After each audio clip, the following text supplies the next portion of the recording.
Bonsoir. Allez, je vous fais un petit tirage. Je voulais savoir un peu où on en était. J'ai tiré les cartes qui sont venues. Les deux premières cartes sont sorties rapidement. La troisième, ça a été beaucoup plus long. D'ailleurs, c'est un peu drôle. Je vous expliquerai pourquoi. Mais pour moi, il y avait une troisième carte. Et donc, j'ai attendu, et elle est sortie. Et puis j'ai complété par ces deux cartes ici qu'on traitera ensuite. Alors je vous dis ce qui m'est venu au fil du tirage, puisque j'ai pris le temps pendant que je brassais les cartes, de laisser venir des idées, ce qui me venait. Laisser venir ce qui me venait. D'ailleurs, c'est peut-être une des conclusions de ce tirage, de ce soir. Alors, la reine de bâton, on la connaît, on l'a déjà eue dans un de nos tirages. Comme je découvre les cartes en même temps que vous, quand je les retrouve, ça me fait plaisir. Donc cette reine de bâton, elle est sortie et ce qui m'est venu en premier en la voyant, c'est bon, c'est quand tu veux chérie, j'attends. Alors je vous montre la carte d'un peu plus près. Je suis jamais très sûre de la façon dont je fais mes mises au point. Tu veux? Tu veux pas? Voilà. Donc, ce qui m'est venu avec cette reine de bâton, c'est ça, c'est j'attends, et pourtant, elle attend, c'est pas trop quoi, parce qu'en fait, elle a déjà tout. Hein, elle a tout ce qu'il lui faut. Voilà. Et pour moi, c'était le message de cette carte, c'est-à-dire, là, ce soir, hein, dire, ok, on est en attente de certaines choses, les uns les autres, et en fait, on a déjà ce qu'il nous faut.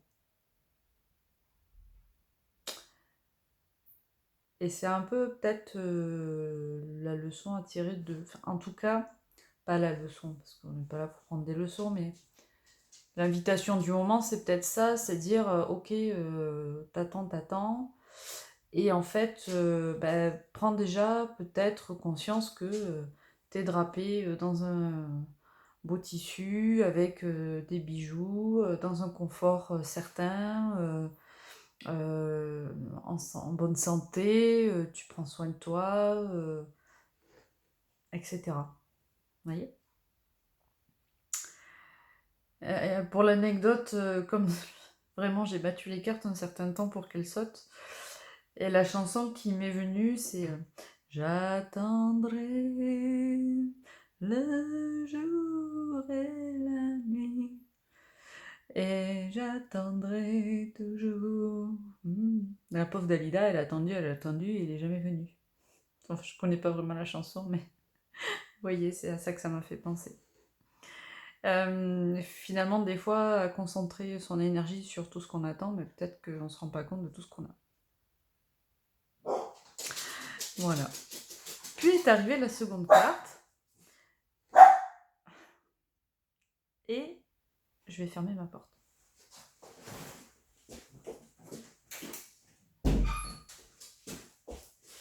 Ça, c'est une petite dédicace pour Géza, pour pas qu'on entende les aboiements des chiens, mais je crains qu'on les entende encore un peu. Donc, la deuxième carte, le cavalier de bâton. Alors, ce que ça m'évoque, c'est un animal fougueux, avec ces taches de rouge là, on a l'impression tellement il est dans son énergie, qu'il fait des efforts et tout ça, qu'il en devient rougeau, vous voyez, comme quand on a quand on fait du sport et qu'on a le corps qui sue et qui rougit de l'énergie qui dégage, vous voyez. C'est en voyant ce renard là, ça m'a pensé à ça, et avec ce bonhomme dessus avec sa tête de fleur assez énigmatique, qui le tient avec des rênes, vraiment très très solidement, jusqu'à l'en faire se cabrer, quoi. Vous voyez?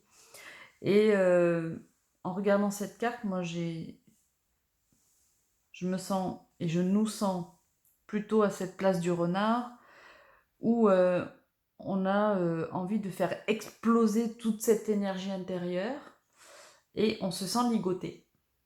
Et là, je me dis, mais bon sang de cregneux, on est encore dans cette de période où ça bloque.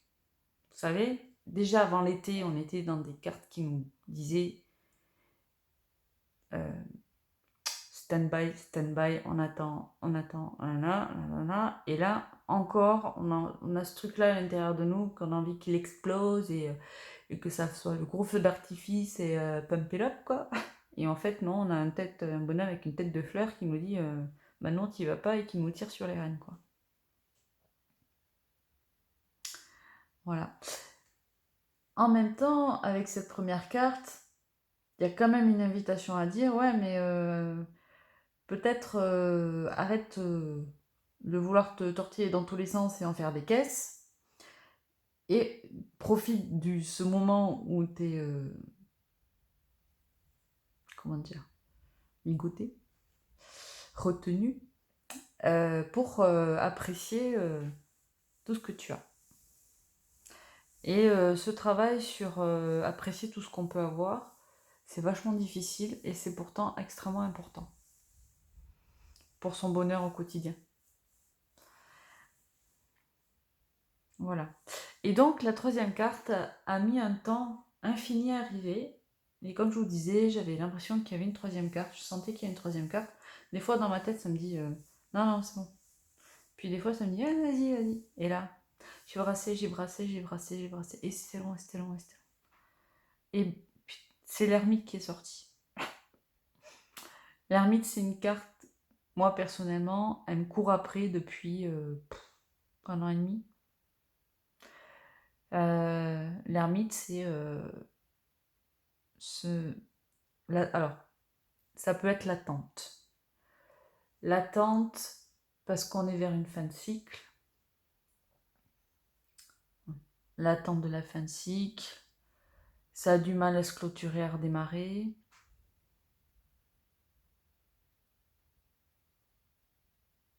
En tout cas, ici, dans ce tirage, c'est ça. C'est cette interprétation-là que j'ai envie de donner.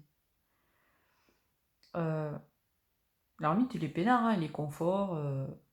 Il est dans sa grotte. Ça lui va d'ailleurs très bien. D'ailleurs, ça fait un peu écho à cette première carte de dire bah, finalement de quoi tu manques vraiment. Oui. Et profite de. Sois capable d'apprécier ce que tu as, où tu vis, etc. Est-ce suffisant ou pas? Peut-être ça l'est pas. Hein. Et voilà. En tout cas, cette carte qui est arrivée après plusieurs minutes de brassage de cartes, et c'est l'ermite qui sort, je dis ben, décidément. Si là on n'a pas compris le message qu'on a encore dans le j'attendrai. On est bouché quoi. Voilà. Bon, ceci dit, on peut quand même profiter de ce temps-là pour réfléchir, travailler sur soi, etc. Et donc, je me dis, on va quand même toucher. Donc, tirer deux autres cartes conseils. Alors, la carte suivante, c'est la carte, vous savez que plus ça va, plus il y a des animaux dans mes jeux, hein, on est bien d'accord. Donc, la roue, c'est un arcane majeur. La roue symbolise le changement. Et donc, ici, on a des caribous avec des poires par terre. Et cette carte nous dit, attendez-vous à un changement positif soudain dans votre vie, vous pouvez maintenant avancer et faire d'importants progrès. Bon.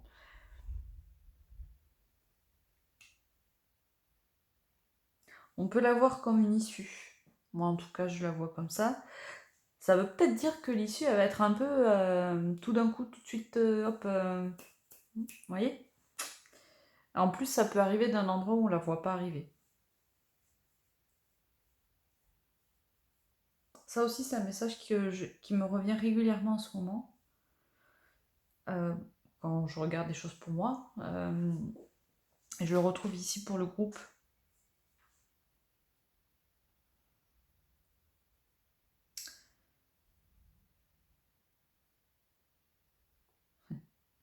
En fait, je suis en train de me questionner sur le symbolisme de la poire.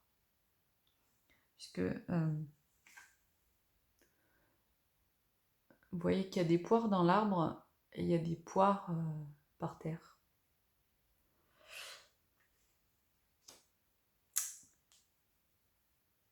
Et je me dis, tiens, c'est marrant, c'est qu'il a... Bon, être une poire...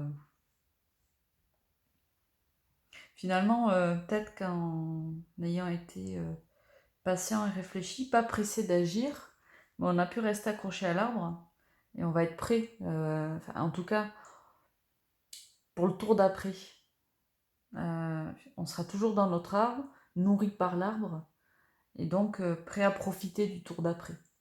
Alors que les poires qui étaient un peu trop pressées d'être mûres, finalement, elles sont déjà tombées, et donc elles vont maintenant flétrir et pourrir, et elles vont pas profiter du tour d'après. On peut peut-être le considérer comme ça. Parce que les caribous, là, ça m'évoque rien, pour tout vous dire. Par contre, les poires tombées, les poires dans l'arbre, ça me... je suis très arrêtée par cette poire. Hein, vous savez qu'à chaque fois, j'interprète les cartes d'une façon singulière. Donc là, j'aime bien l'histoire des poires. Il y a les poires dans l'arbre qui sont pas trop pressées de mûrir et qui pourront profiter de la fois d'après. Enfin, la fois d'après. De la suite qui nous promet des changements soudains et importants, dit la carte. Et puis il y a les poires qui sont trop pressées et qui ont voulu mourir trop vite et qui sont par terre. Bah, c'est loupé, voilà. Quelle poire voulez-vous être? La poire dans l'herbe ou la poire par terre? Il y avait un jeu comme ça, un temps, avec des pommes. On nous disait il y a combien de pommes dans l'arbre, et en fait elles étaient par terre, elles n'étaient pas dans l'arbre. Je sais pas si vous vous souvenez de ça, c'était pour gagner des sous. En fait, on gagnait jamais parce que de toute façon, il n'y avait jamais de pommes dans l'arbre. Et le dernier conseil pour ce tirage, c'est le grillon. Voilà. Et le grillon nous parle de sensitivité et de puissance de la foi.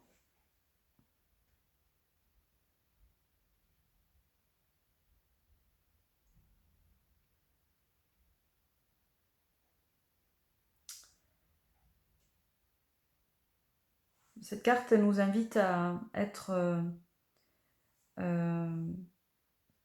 très attentifs aux signaux de notre environnement. Alors, signaux de notre environnement, c'est encore du charabia du baragouinage de tarologue, ça. Le grillon est un animal qui est craintif et il ne sort pas de son petit trou si il n'a pas été assuré que à l'extérieur, en tout cas de l'extérieur, il n'entendait pas des choses qu'il ne connaissait pas. C'est pour ça que c'est difficile de les attraper. Il faut arriver tout doucement auprès du petit terrier du grillon pour lui faire un guili-guili avec une paille. Et si par hasard il vous a entendu arriver au moindre craquement de brandy ou quoi, il s'arrête de chanter et là vous avez du mal à trouver le petit trou. Donc là, pour moi, c'est ça, quand ça parle de sensitivité, c'est avant l'action, avant de sortir du terrier, euh, prenez le temps d'être très attentif à ce qui se passe autour de vous. Par exemple, aux évolutions de certaines situations, à des changements de comportement de certaines personnes. Finalement de dire bah tiens, il y a encore quelques semaines, bah, là c'était comme ça, puis là finalement c'est moins tendu, la personne elle est plus disponible ou moins disponible. Euh, plutôt tourner vers l'extérieur, pas nécessairement vers soi. Par contre vers soi, L'invitation du grillon, c'est d'avoir une grande, grande confiance dans ses perceptions de l'extérieur et d'être à l'écoute des conclusions qu'on peut en tirer ou des analyses qu'on en fait et d'y porter crédit. Oui, parce que le grillon est quand même très sécurisé dans sa situation de précautionneux.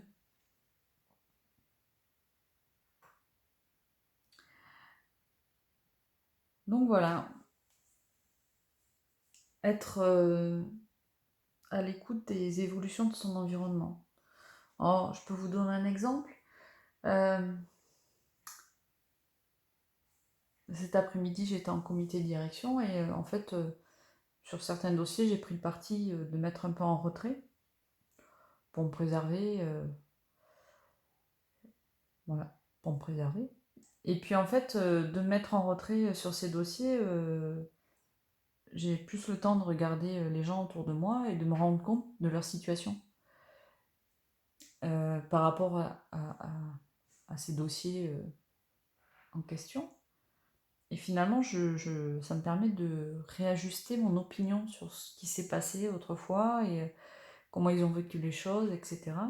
Et donc, ça me permet de les voir d'un regard nouveau. Et la conséquence de ça, c'est que, ben, comme je ferme ma grande boule, il y a plus d'expression et finalement, l'ambiance a sensiblement changé et on travaille vraiment différemment sur les dossiers en question, qui étaient pourtant des dossiers extrêmement conflictuels. Donc en me mettant dans mon petit terrier de grillon et en étant très sensible ou attentive à ce qui se passe à l'extérieur, mon regard sur les situations change. Pour le moment, je me suis positionnée en rien sur ces dossiers et sur les suites que je souhaite y apporter. Pour moi, tout est possible. Voilà. Les récupérer, les déléguer, ne plus m'en occuper, je ne sais pas. Donc en faisant ça, je fais un peu mon grillon. C'est reposant. Et en fait, j'ai le temps de faire ça. Je me rends compte que j'ai le temps de faire ça. Voilà. Et peut-être aussi, bah tiens, ça c'est intéressant. Peut-être aussi qu'on nous dit en ce moment, vous avez le temps de faire les choses. Vous avez le temps de prendre vos décisions. Ne précipitez pas la maturité de la poire. Celle-là, vous pouvez la noter. Ne précipitez pas. Ce serait une belle phrase pour un t-shirt. Ne précipitez pas la maturité de la poire. Ah merde. Qu'est-ce que je pourrais raconter comme ânerie quand même Non, c'est pas des âneries. Mais se poser et regarder d'un regard un peu extérieur certaines situations et vraiment prendre le temps de faire ça. Moi, sur les dossiers dont je vous parlais, par exemple, ça fait des semaines quoi, que je suis en observation. Parce que je me suis autorisée à lever la pression du faut aller vite. Il y a de l'enjeu, machin, tout ça. Pouf, je dis hop là, ça c'est plus moi. Hop, on enlève ça. Et donc, ça me permet de regarder différemment les choses. Et à titre perso, ça marche aussi. Une situation où vous êtes avec votre conjoint et ça part, ouais, il fait un truc qui vous agace et ben, jouez là en mode grillon, prenez du recul, dites ok, je suis agacée, ok, alors déjà je suis agacée, alors, déjà, vous voyez, ça je vous le dis souvent, hein, soyez à l'écoute de vos ressentis, tout ça. Voilà, alors, laissez un peu de temps et regardez comment finalement la situation va évoluer. Et finalement, vous agacez pour un truc et vous vous rendez compte que bah, il va faire son truc, machin, nanana, et il va aussi se passer quelque chose d'autre derrière qui va donner un jour complètement nouveau, un regard complètement nouveau à la situation. Moi, ça m'est arrivé ce week-end. Et en fait, ça vous apportera vachement plus que si cette personne avait eu un comportement qui vous aurait paru adapté dès le départ. Là, je pense que je vous ai tous un peu perdus. Alors, ce serait bien que vous me disiez si je vous ai perdu ou pas. Donc, pour résumer, l'invitation, là, c'est de prendre le temps de l'observation et de sortir peut-être de l'immédiateté, et surtout l'immédiateté des émotions, machin, de la réaction et tout ça. Voilà. On vous dit, vous avez le temps d'observer tranquillement ce qui se passe. Et c'est ça qui va vous enrichir. On revient là. Ça va vous enrichir de prendre conscience de tout ce qui se passe. De toute façon, vous avez qu'à faire ça. Attendre. Conclusion du tirage. Poire dans l'arbre ou pas. Bon. Allez, j'arrête de vous dire des bêtises. Je vous fais des gros bisous. Ah oui, tiens. J'ai fait ma première vraie consultation de naturothérapeute ce week-end et c'était formidable. Voilà. Donc si vous avez des questions sur cette activité, je suis à votre disposition. Bisous!